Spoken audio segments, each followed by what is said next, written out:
Okay, nice. Good lord. Somebody who fired Ahoy! Who fired off the flares? Welcome to this year's Sea of Thieves panel, EGX. It wouldn't be EGX without the Sea of Thieves panel. So much has changed in the last year. We've had the return of Flame Hearts and the game's debut on PlayStation 5. But we have a lot to get into, so please welcome to the stage from Rare, Joe Neat, Mike Chapman, Shelley Preston and Amy Jones. Woo! I can't clap. Hello, hello, hello. Hello. Oh, hi everyone. Hello. Can't really see. Remarkably, we're coming up to 7 years sailing the seas. What do you think it is? This is weird, I'm in the middle, I've not done this before. What do you think it is about Sea of Thieves that's kept the world so popular for so long? That is a great opening question, Chris. I think one of the privileges of making a game like Sea of Thieves is when you're hard at work on the latest features and you look a little bit left and look a little bit right and you see what else is happening out there in the industry. And I think we believe this, we all believe this, and hopefully some of our players believe this, but there's nothing quite like Sea of Thieves in the core gameplay, the nature of the shared world, that feeling of creating your own stories in this pirate sandbox. There's just nothing quite like it, and it's not something that we take lightly. I think, like, being the pirate game, which we are. I think that's fair to say, but I think it's something you've got to keep working at. But I think there's nothing quite like Sea of Thieves, and that is a wonderful thought. Do you agree, Joe? What's that? Yeah, so I think just to add to that, actually, I think whenever we meet anybody coming to these shows or anywhere, right, I think everybody has their own story of Sea of Thieves, right? They want to tell you the story, the memory, the thing they had, or the people that they met by the game, and I think that backs up what you're saying, right? It's just a unique game, it's all about stories, it's all about memories, it's all about kind of the unique things that you experience, and I think that's what keeps it fresh as we keep kind of dropping things into the sandbox and kind of keeping it spicy and stuff, but I think that's why it is still thriving after nearly 7 years, right? Is this shared views over here? I think for me, the reason it's still going is because of the amazing people that play it. We offer people the chance to come and do what they like, and it's the players who are making the amazing stories and experiences that give Sea of Thieves its heart. Good answer. You agree, Shelley? Can't really top that. But yeah, I think echo everything everybody else has said and more. I think the fact that it's a very timeless idea, this fantastical pirate world that you can escape into with your friends, and there's this strong community in there. I think that's what keeps the heart of Sea of Thieves. I'm not going to ramble too much, but just to build on what Joe and everyone has said, I'm going to talk for an hour now. No, I'm not. But I think to Joe's point around every time you meet someone, they've always got their own personal story for what Sea of Thieves has meant to them. I think that is absolutely true, but also the fan fiction, the cosplay, the art that we see. I mean, for someone in a creative industry to have been part of creating a world that has had so much resonance with people that they're putting their own personal time into creating their own things in the image of Sea of Thieves is just, it never gets old, and it gives me the biggest kick in the world. It's just incredible. Well, let's start by talking of the big thing that happened this year in the arrival of Sea of Thieves, and Rare actually as an entire company, as a developer, onto PlayStation. How's that gone? Brilliantly. I think I don't know if we ever released any official numbers, but some leaked, didn't they? So, and they were pretty accurate, I'd say. But, you know, it was genuinely, like you said, it's the first time Rare in nearly 40 years that comes onto a PlayStation platform, and for us to be able to kind of break down those barriers and kind of bring people together across any device, right? You can play on Xbox, you can play on PC, you can now play on PlayStation with all your friends, and it's like, that just blows my mind a little bit. I remember when we first those first early discussions we had about kind of potentially going to that platform, and we were like, are we gonna get to do this? You know, we genuinely kind of even didn't believe it ourselves, right? And so to be here now and to know that you can sit there and play at home in your front room with a little speaker, kind of with players' voices coming out of the controller, which is so cool. I love it, and it was an amazing moment, and it's just another great moment in Sea of Thieves' story, right?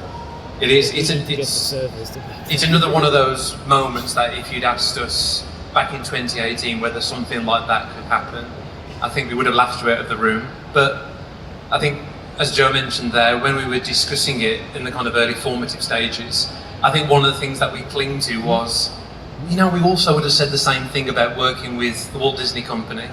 Like the idea that Jack Sparrow could be in Sea of Thieves is also a pie-in-the-sky, moonshot level of an idea. So I think if that was possible, kind of felt like anything was possible, but it's just an amazing moment. How's it been with the? I'll ask this question. Let's start talking about the PlayStation players. Are they different to the ones you've been looking after on Xbox and PC? And It's interesting. I think because Sea of Thieves is such a new experience for PlayStation players, obviously, they have a slightly different play pattern. So they were playing having bite-sized chunks every night. I felt like they were coming in and they were seeing something new and not having time to explore. And as they learned more about the game and discovered all the things you can do in this, years-old game, they were coming back more and more.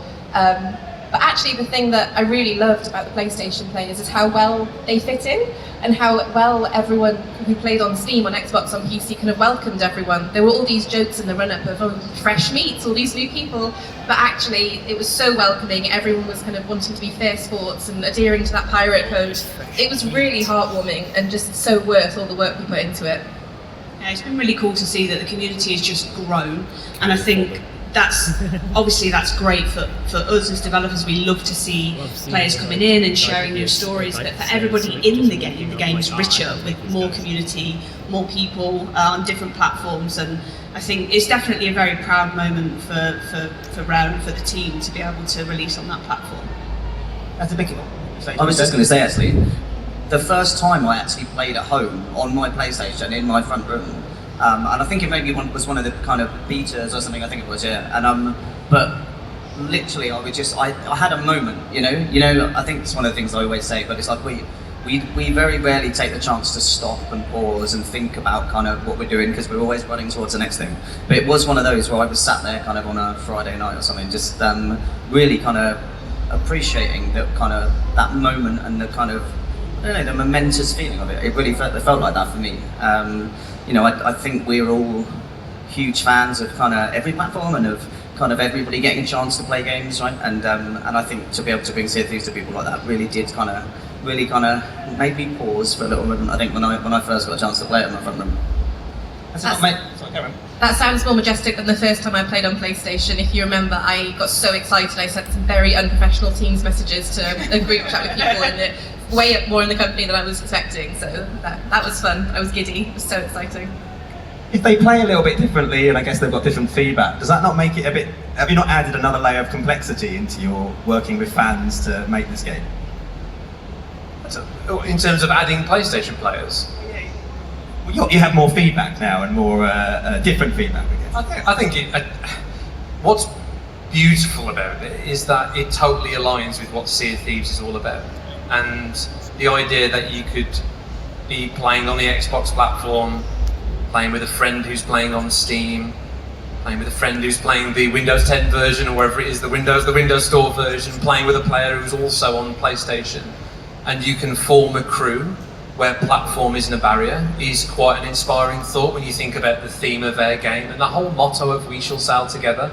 I think one of those moments of stopping and taking it in is that I think it's really easy to fall into this rhythm for us, a development team, when you're thinking about the community that have been with us since 2018. But I think PlayStation was one of those reminders that there's going to be a whole new range of players coming in that haven't been on that journey. They're discovering Sea of Thieves for 2024 and what the game is today, and that felt like a really big responsibility in terms of, wow, people are going to form an opinion based on what the game is today with no context of the journey that we've been on. So yeah, we took it for what it was, which was a huge moment, and half believe it actually happened. It's amazing. Yeah, and it's funny actually, in terms of almost the new stuff or the challenging stuff. It's actually more the logistical part of like, how do we communicate to players? Where do we go to communicate to them? Is it on the platform itself, on the PlayStation? And where do we go seek their feedback? And even how do we go and fold it into our release program, right? Because we have to release on all these different platforms, we have to work with, you know, all of the different companies. And obviously, being part of Xbox, we know who to call to kind of seek a favour if we're a bit late with a release or something, or we need to kind of push it through. You have to go build those relationships with Sony, right? And so early on, before it had been announced, when it was still very secret, we had some people go up to Liverpool to kind of meet with them, and obviously we all went in disguise, no Sea of Thieves t-shirts or bags. But it was kind of funny, we met their kind of release team, and their kind of head of release management was like, oh yeah, I play Sea of Thieves, I know exactly how often you release, I know what you do. He's like, it'll be fine, we can sort that. And it was so, oh great, amazing. But it was kind of so cool to be able to go build those relationships with people at a different company, and how welcoming and supportive and positive, and how kind of excited they were to have Sea of Thieves come to their platform was just so cool. One of the earliest meetings we actually had was in the game, wasn't it? We actually got to set sail with, it was that individual, wasn't it? And there's somebody else who works as part of Sony, as part of PlayStation. But yeah, we went out on a galleon together and introduced them to Sea of Thieves and kind of their perspective on it and what the future was going to be, which was one of those really surreal moments. Let's change the topic. Let's talk about the lore and the world of Sea of Thieves. I always love talking about this. We've done so much in that space in the last couple of years, probably actually since the beginning, to be fair. But this year has been Captain Flameheart's return in season 13. How hard is it to maintain? I struggle a little bit. How hard is it to maintain lore and keep people engaged in a live service game like this? Oh, that's a question and a half. It is incredibly difficult, and we make it extra difficult for ourselves because every touch point for Sea of Thieves, whether that's a graphic novel, a comic book, an art book, a little liner notes in an art book, little kind of world building elements we put out on social media, everything's canon to our world. So there is a incredibly lengthy Sea of Thieves lore Bible, which it's actually pretty out of date now, but you can blame me for that. But it's almost impenetrable as a document. We're like the full timeline of Sea of Thieves, and events get added to it like once a year. I kind of do a big update to it. But it is, I think, the best way to answer that question is that I think Sea of Thieves and the breadth of that experience means so many things to so many people. So what's wonderful is that our players have their own favourite characters, their favourite faction. They want to see the Siren Queen and the Sea King again. They want to see the Great Warrior or the History of the Ancients. They want to hear more about Captain Flameheart or the Servant of the Flame. There's just so many aspects to our world building that I think the biggest challenge is picking where to focus. And I think players will see us almost move the spotlight around the world, whereas like this one's a little bit about the Sirens. This update we're going to tell more of the story of Merrick, or we'll focus on Flameheart like we did this year with season 13. So I think the sequencing is probably the hardest thing, whereas how can we create a satisfying story in live service but give the whole world its dues is the best thing I can say. I think it's been a really fun creative challenge, especially this year with season 13 and the return of the Burning Blade, because we're actually doing quite a large kind of story moment with the return of Flameheart, but delivering that not through our more traditional kind of tall-tale method that we've done a lot of our lore and story in the past. So that was a really interesting creative challenge, how we do this large moment for players without it being in that form. I think it personally might be biased, but I think it worked out really well. Where do you go next, narrative-wise? Well, is that a time for a series? Well. Again, it's my fault, really, I guess. But like, we have got so many dangling threads in terms of our world building. There's so many places we could go. But I think a way to explain it is, over the years, we put a lot of thought and effort into. It's almost like the different realms of Sea of Thieves, the Sea of the Damned with the Dark Brethren, the kind of Sea of Thieves itself with Flameheart and Ramsay the Pirate Lord, and then kind of groups outside of the Sea of Thieves that you've heard about but not seen. So the Capin, there's GMU, the Grand Maritime Union. There's so many elements that we can pull on. So I think. How can I explain it? Yeah, wanna- I'll say it. I Lean on my shoulder? think that the pressure is on us to explain who the captain is, who this kind of mysterious figure is behind the scenes, who's been pulling the strings for many years. So you heard that character's name mentioned in A Pirate's Life. It's been through our lore for many years, so I'm not going to confirm anything directly, but I think that's probably the next big place I mean, we you should kind go. of did just to confirm it. I'm still waiting for the movie.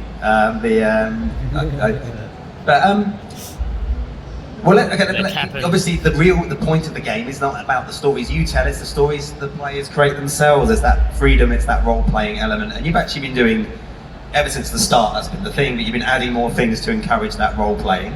We've got Mischief Makers as well, and season 14, but talk us through how you're encouraging sort of that player expression, that emergent gameplay. I mean, everybody's heard the expression "tools not rules" by now, but it's just so inherent in the way we think about designing for Sea of Thieves. So everything that we add, and it's almost kind of second nature now, but it's something we've done all the way through, is really think about the different ways that a mechanic or a feature how can we add an extra twist, or how can we make it more social? How can we make it have more interactions in the sandbox? And sometimes they're really simple features or really simple mechanics, but it's all about that interactivity together in the wider sandbox, rather than thinking about things in isolation. And I think that never losing sight of that is key to answering what you asked, that I've now forgotten the wording of, but yeah. I think we often talk about, that's a classic Sea of Thieves update, when it's got some new tools, some new mechanics in the shared world, but genuinely I actually don't think there is a classic Sea of Thieves update, and I think that's testament to the diversity and the breadth of our community, that so many players in our community, they want different things. Some players focus more on the PvE style of play, and that just like idea of adventuring in a pirate world. Some players gravitate more towards the confrontation and the PvP. Some players like the mysteries and the world building, and they want to see more tall tales. But I think that's a good thing. And to go back to how I answered the kind of world building question, the lore question, I think that is a good thing. That the best thing is that players want more. They want more of the things that they love in Sea of Thieves, and I think we're always just trying to obsess over what is the right order to bring things to the game. I do have a lot more questions, but I really want to get the fans' questions. I think there are mics around. I can't see it from here. I suspect there are. There's one. If you do have questions for the Sea of Thieves team, please do. Don't be intimidated by the giant spotlight. The big spotlight. No pressure. It's fine. We'll come. But I'll ask one question while we wait to see if people come up. Look, the audience loves this bit, right? What can you tease us? What can you tell us about upcoming seasons? What 2025 might have in store? Stop the timer. Let's go. Oh, we got a question. I think this year has and you've heard us talk about this, has very much been about enriching the sandbox. Last year we had obviously the Legend of Monkey Island, we had 3 Tall Tales, we had the guild system. It definitely focused more on narrative and more system-based features. The rest of this year has been about enriching the sandbox with more tools, and I think that's been great. In some ways, very overdue. I think the question I hear the community ask quite a lot is, it's great to have these new tools in the sandbox, but what am I going to do with them? Like, where are the new things to go and do? And I think as you see us head into next year, that'll be the shift that you'll feel, where new voyage experiences, new kind of experiences that you can select through the quest table or find emergently in the world, that just give you new things to do in that sandbox. So a season focused on the Hunter's Call is something that we've wanted to do for a long time, and it is in many ways quite overdue. So yeah, we'd love to do something with the Hunter's Call. In fact, we are hard at work on that at the moment. Let's go. And I think broadening play in the Reaper's Bones is also an opportunity. So effectively, there are trading companies in our game that don't have voyage experiences, and we want to round those out so every trading company has its own unique activities for you to take part in. Like, I'll stop there before I say too much. No, please Wasn't a keep on complete, going. Schedule, I think. Okay, we have some room for questions. Please do join a queue if you want to ask some questions. Introduce yourself and I'll... Hi, I'm Bethany. I've been playing Sea Thieves for quite a few years now. And one question that I have is basically around the release of Easy Anti-Cheat earlier in the year. We're getting on a it's very been bit touchy off subject topic, now. but basically, ever since that's been released, there's been a bunch of new bugs that have appeared, not in the game, but outside of the game, so much so that some people can't even access the main menu. And it feels like ever since that's come about, we've had absolutely no acknowledgement. It's an issue that people have been trying to install Windows to try and fix, and there are still people having issues with it, even since it obviously got released. And I was just wondering, is the team aware about this? Is it going to get fixed? There's just been nothing. 100%, and absolutely acknowledge what you're saying. I think that the need for an anti-cheat solution was something very important for Sea of Thieves, with the nature of the game, the popularity it's reached, and I guess some of the game modes that encourage certain members of the gaming community out there to be engaged in those nefarious activities. So that anti-cheat solution was something that Sea of Thieves desperately needed. I think with the integration of any third-party software, that comes with issues that we are trying to navigate. We've got a team focused on that specifically. It's not been easy, it's very complex work, but what I will say is I've seen exactly the issues that you've just mentioned. Like, we all see that as a team, but the nature of anything to do with anti-cheat, there's limitations on what we can say in terms of how that can embolden a cheating community. But in terms of the integrity of the software's integration with Sea of Thieves, we are well aware of that, and we are looking at that. But I totally acknowledge the fact that it's painful and it's frustrating. Like you say, people are installing Windows. I mean, that's not where we want to be. That is not a good player experience. We want Sea of Thieves to be a welcoming place for everybody that wants to have pirate adventure. So, like, I know it's frustrating, but I would just implore everyone to bear with us. Where we are right now is not where we want to be at all, and we are trying to speedily fix it as fast as we possibly can. Okay, thank you. Thank you. Thank you for answering as well. Step up. Hi, I'm Lex, and I've been playing the game for a couple of years now.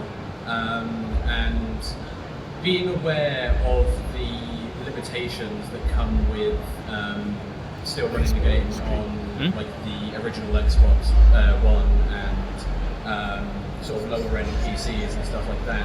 Being aware of those limitations of not being able to expand the Yeah, it's world quite a line now. outwards like you did with the Devil's Roar. Do you have any kind of plans for enriching it more within that world? Do you have plans for like a solution for that kind of problem? Because with the current sort of solution of you know, having like the underwater sections, I feel like it wouldn't take too long until you've kind of used all that space up. So I was just wondering if there's any sort of plan for like a solution to that. Great question.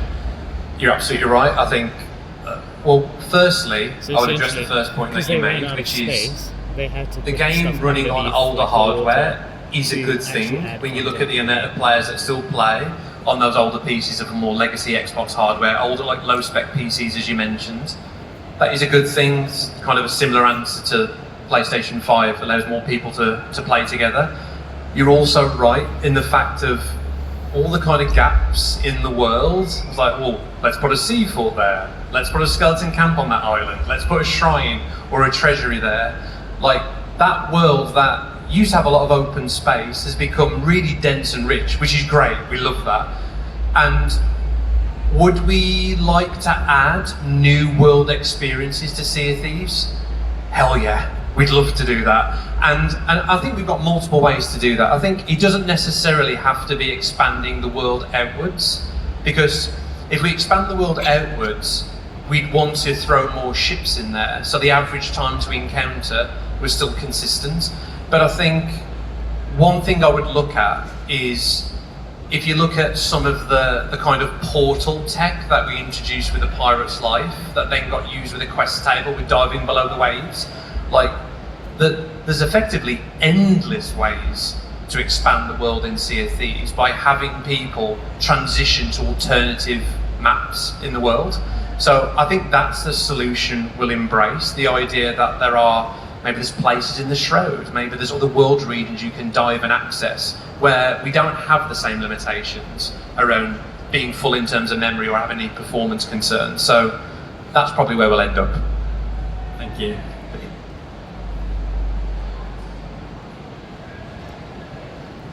Hello. Hello? Been playing probably for maybe about 2 years now, so like fairly new to it. Going to move up quick. With what you said earlier about the chance of a Hunter's Call themed season, would there be like an emissary section to that, or can you say?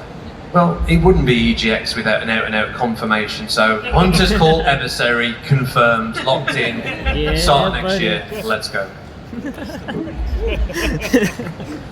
Great question. That was an easy one. My name's Adam.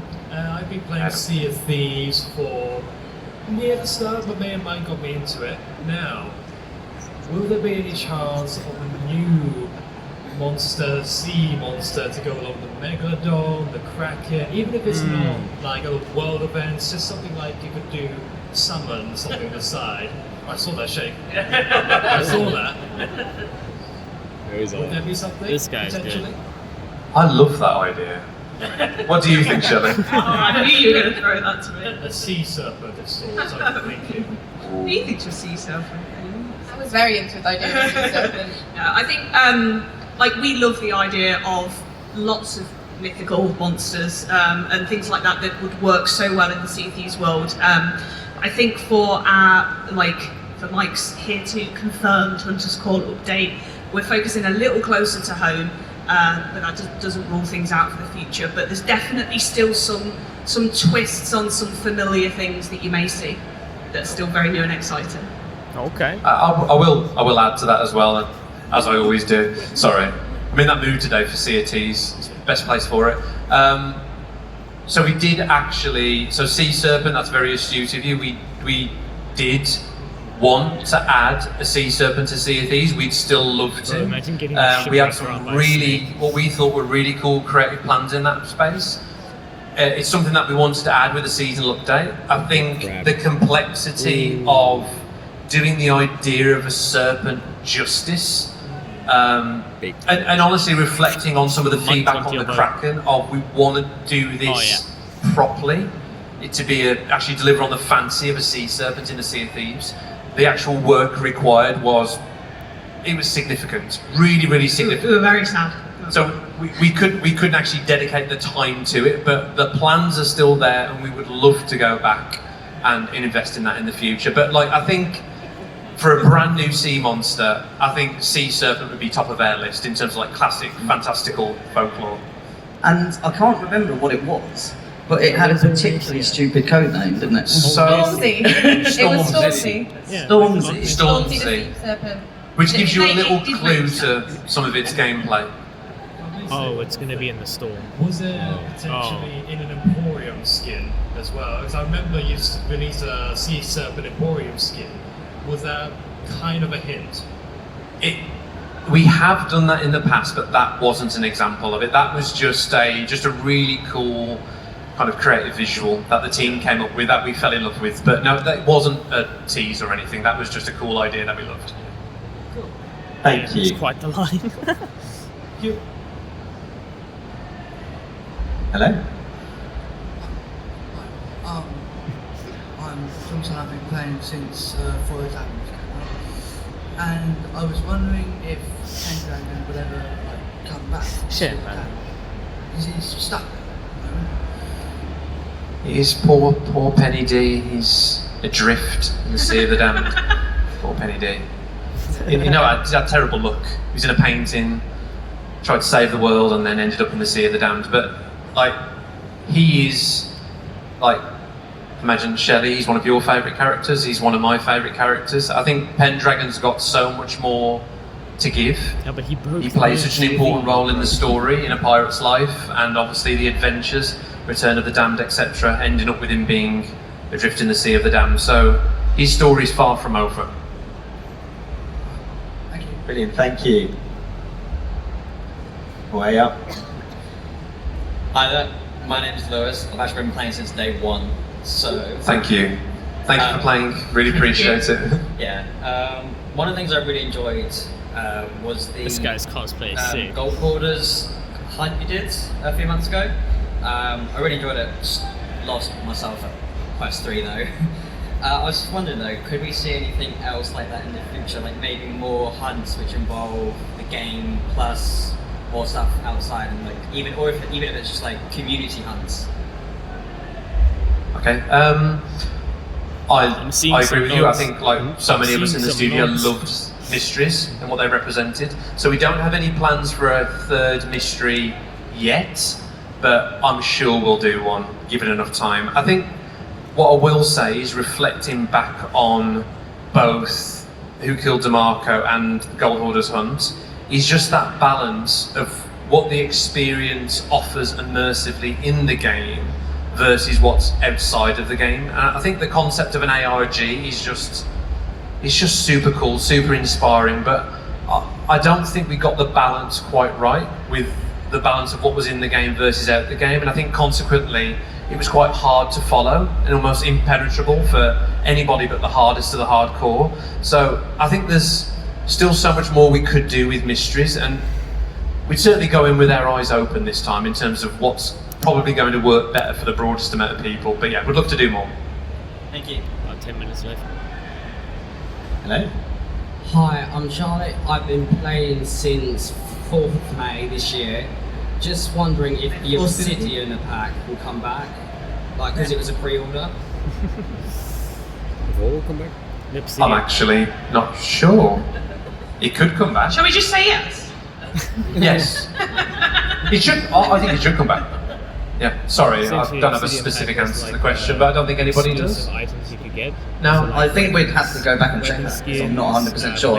I wouldn't commit, I wouldn't believe what That was a joke. necessarily. Ignore me. Ignore me signing us up for something. I But don't know if you can see Louise in the front row just with her head in her hand. Yeah. sorry, Louise. So I don't think, no. Not aware of any I plans. don't think so, unfortunately. I think it was a pre-order. Yeah, a contract thing, I think. So I think because it's a pre-order, we have to adhere to that. Thanks, Louise. Bring the reality to our madness. Hello. Hello, Dre. You're alright. Hi. Very I've well. been playing for about a week. I don't believe you. Committed straight into the funnel. Yeah. Hi. No. I was just going to ask, Dark Brethren faction when? Okay. It's a question of when, not if, for sure. Ooh, okay.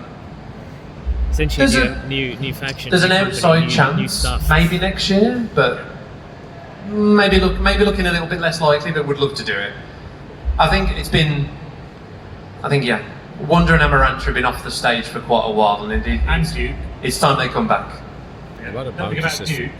Yes. Indeed, and all of that. Yeah, no, would love to do that. That would be sick. I mean, it kind of already is there, but not really. Oh, Reapers. we lower the mic. There we go. Oh. Who's gonna win the battle for the Sea of Thieves?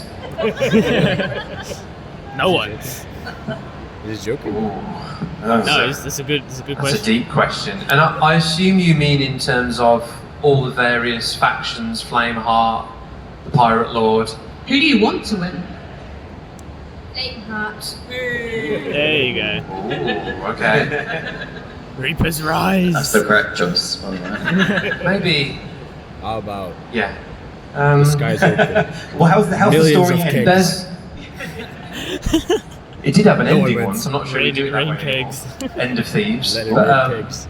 I think there's a new tension to be found with factions that are not yet in the Sea of Thieves. So we do have cannonballs. super long-term Keg plans ring. with how the Flameheart story Curse Cannibal resolves. drops fucking kegs. And maybe there'll be That'd be uneasy sick. alliances made, new groups that come to the Sea of Thieves that you haven't seen yet. So I think the outcome is related to things you haven't seen yet, and I don't want to give the game away too much.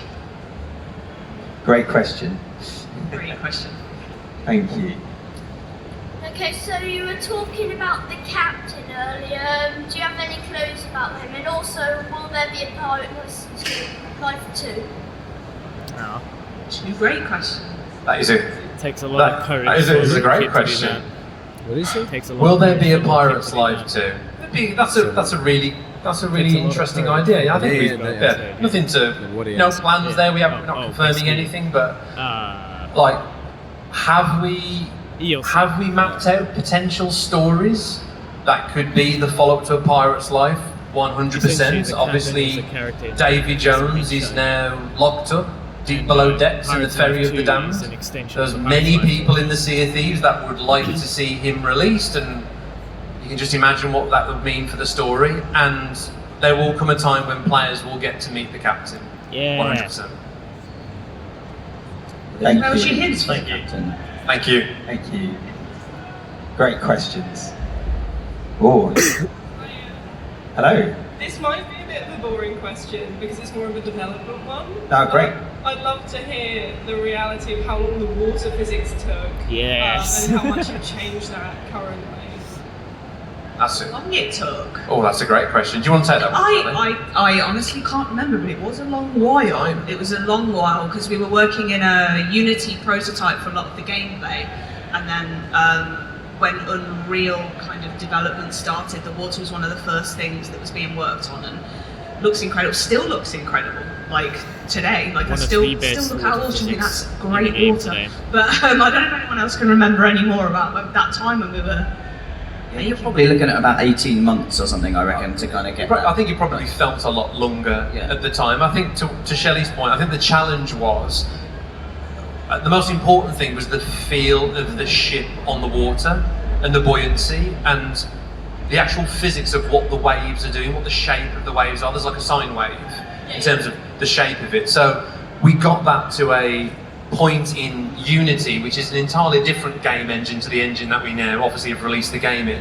So that was a little bit of an unknown in terms of can we replicate it in Unreal, but I think Joe's probably in the ballpark, probably 18 months to, it might even be 2 years, to like getting that moved over and getting it feeling just right. But I do remember us sitting down with side by side the prototype and the Unreal build and trying to absolutely match the feel.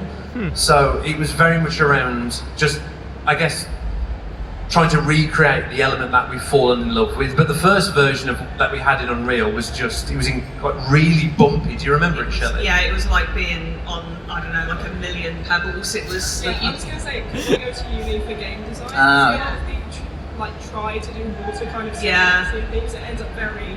So we have, essentially there's two, a little secret that there's two aspects of the water. One is what you actually see, and the other is what we use for the physics for the ship. There's actually a more invisible, much more simplified rolling wave so that it feels great and looks great. Because trying to do both with one set of physics The boat will end up doesn't being really this. work. So yeah, that's the secret. Give it away now. And if I remember correctly, the physics is the same across the network, but what you see and what I see is local, I think. isn't it? I think. Correct. Maybe. Correct. Yeah. So when you see a ship in the distance and it's moving, that is something that's replicated to you. Yeah. So you kind of get. Yeah, thank you so much. Honestly, that wasn't a boring question at all. That was a great question. Great It's such question. an interesting, like, sort of just system, isn't it? We've probably only got time for, I'm going to hope 2 questions, but let's give it a go. Hi, I'm Nathan. I've been playing for a few years now. With the most Yo, I'm recent up there, bro. update with the chest disguises, do you think we could possibly have disguises for other forms of loot, like merchant crates? Do you want to dive in with a bit of a developer story there, Shelley?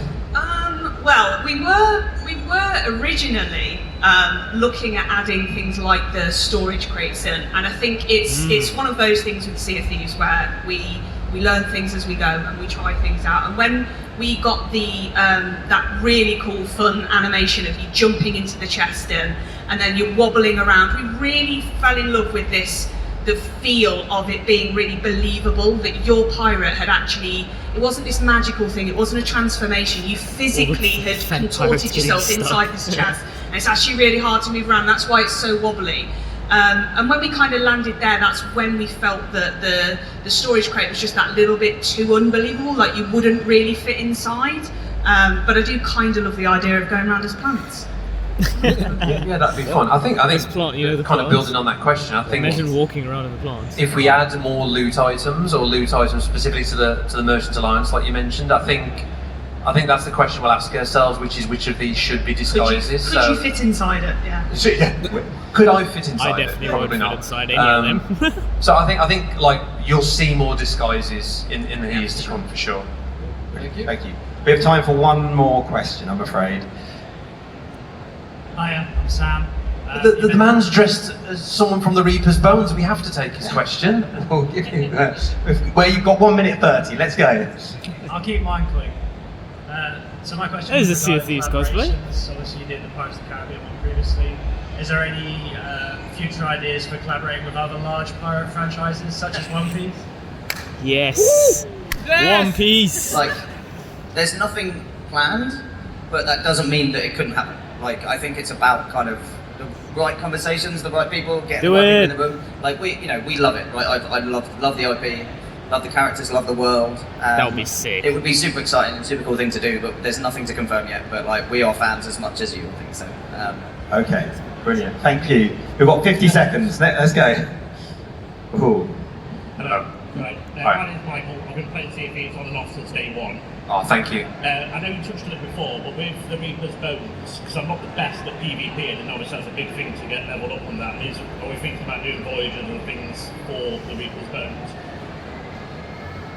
Yes, absolutely. I think. Oh, bounties. I think you're right. I think at the moment it is. I think their core, their heart is PvP, but I think it's such a cool aspect of like role-playing Sea of Thieves. They've got the coolest outfits, obviously, evidently today. They're allied with the bad guy. Like, they've got so much more that they could be in the Sea of Thieves. So I think about our approach to the Reaper's Bones as just broadening out that experience. So I guess the broader player base can engage with them who might not ordinarily engage with PvP.